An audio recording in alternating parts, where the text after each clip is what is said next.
Hi, this is a video to show you a cleaning method for these restickable mats. My wife has gone through a lot of these, and in order to keep from going broke, I decided I was going to come up with a cleaning method. Now, I'm an engineer, so I've been trained to learn how to solve problems, and I guess you can assume by having this video that I have come up with a solution. Now, I've tried different types of cleaners to get these to work. You know, I watched the videos that are there on YouTube, and nothing seems to work really well. I mean, some of them seem to do okay. I tried the lint roller. I didn't think that was very adequate. I tried some of the other spray-ons, and they kind of work, but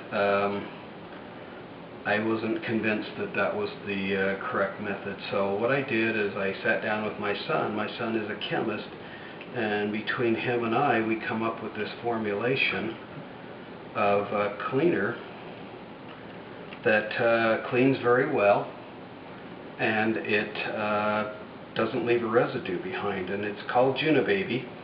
And the name came from my wife. It's a pet name that her grandmother gave to her when she was a little girl, and I just thought it was appropriate. So it's called Juna Baby, a restickable cutting mat cleaner. And so what I'm going to do is I'm offering this kit, and I'm going to be initially offering it on eBay. So if you're interested, you can go to eBay and, you know, type in Cricut mat cleaner, or, you know, something. I'm not sure exactly what it's going to be, but I'll offer this cleaner along with some other things. What I'm going to do is I'm going to show you the complete method of cleaning them. So there's three things that are important to make sure that this mat stays clean. And you can see this one's, you know, this is not even one of our worst ones. And I've cleaned all of our mats several times, and this seems to work really effectively. So, like I say, there's three things. One is the cleaning solution that I've developed. The other one is I have found these lint-free wipes. These are medical clean room wipes that I've researched and found to use to clean these things. What the idea is that most of the other towels, even the microfibers, they leave behind small particles, and it takes away from the effectiveness of cleaning. And that takes, by leaving them behind, it makes these mats less sticky. So what I do is then, so that's two of the three. So it's the cleaner, the wipes, and then the method. And I'll show you the method. And so I put on a liberal amount of this cleaner, get it nice and moist. And then the third part of this is to clean in one direction. Just wipe like this continuously, making sure that you get all the stuff. So what I'm doing is I'm pushing all the junk off onto the side, and in addition, I'm moving the towel around because already this one's getting dirty because of all the junk on it. And you clean this such that you don't want to be overly aggressive, because if you're too aggressive, you can actually remove the adhesive a lot quicker than you want. With all mats and all things, they will start to decay and deteriorate and become ineffective.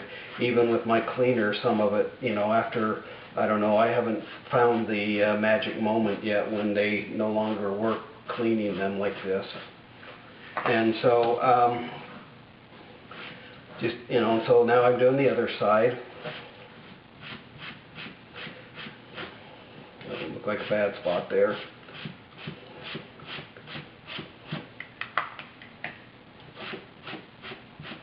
Yeah, this is one of our worst ones, but you'll see after I get through that it works pretty good.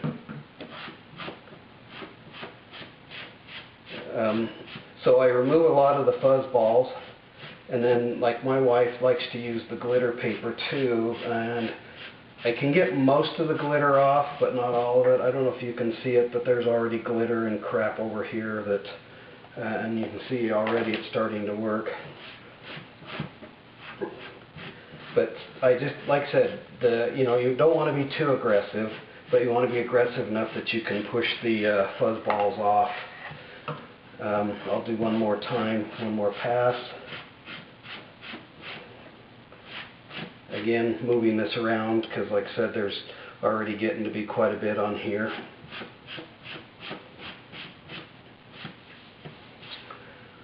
And then after I do this, what I'll do is I'll let it dry, and then I'll show you how it works. Now, I live in a dry climate, so it won't take nearly as long for mine to dry as it is in some parts of the country, but it will be effective.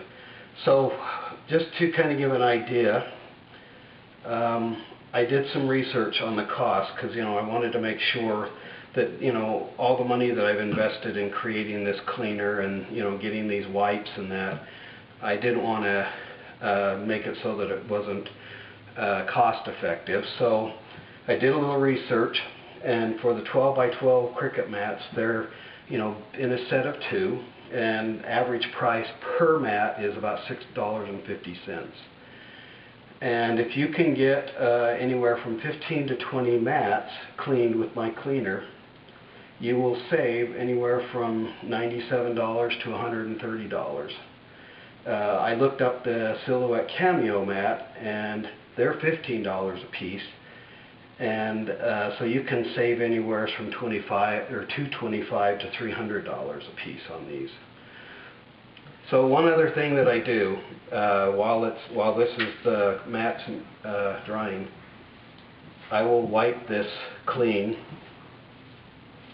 the cover, and I always do the side that I flip over and I also let it dry. Okay, so what I will do then is I will come back after it's dried and I will show you, but I mean even now you can see that it's already really sticky. Okay, so in a few minutes I'll come back and I'll show you. Okay, so it's been a few minutes. Allow this to dry. So I'll show you how sticky this is. So you can see it's pretty sticky now after I've gone through the cleaning process. Just to verify, I'm a scientist, like I said. You can see this is the blemish that was there earlier, so you can make sure that I didn't change the mat. Anyway, so a couple of last things to point out, and I told you that I think you can clean about 15 to 20 mats. Just to give you an example, you can see this one right here. It's, maybe a little bit over a third empty. And I've cleaned 9 mats with this one. So that gives you an idea of like I said, you can get anywhere from 15 to 20 mats with this. And then I have these that I've used up, and like I said, the kit will include this cleaner and these wipes. The one other thing that I wanted to tell you about is to reuse these. So what I do is I get them really wet, and then I use a mild hand soap, and I just lather them up really, really good. And then what I do is I rinse them. I'll take them like this and I'll rinse them under the faucet like this, so that the water forces all the junk off of it down to the drain. I don't know if you can see this very well, but you can see how dirty this one is. Now, all this will not come out when you wash them, but and I would not recommend like throwing them in the dishwasher, or I mean not the dishwasher but the clothes washer, because I think it would be a little too aggressive for these towels. These towels are meant to be disposable, and so they've been cut here with a laser, so the ends are sealed, but they will break apart if it's overly aggressive. So I just use, like I said, a mild hand soap, really wet, lather them up really good, then rinse them, and then I just let them dry, and you can reuse them. Okay, thank you.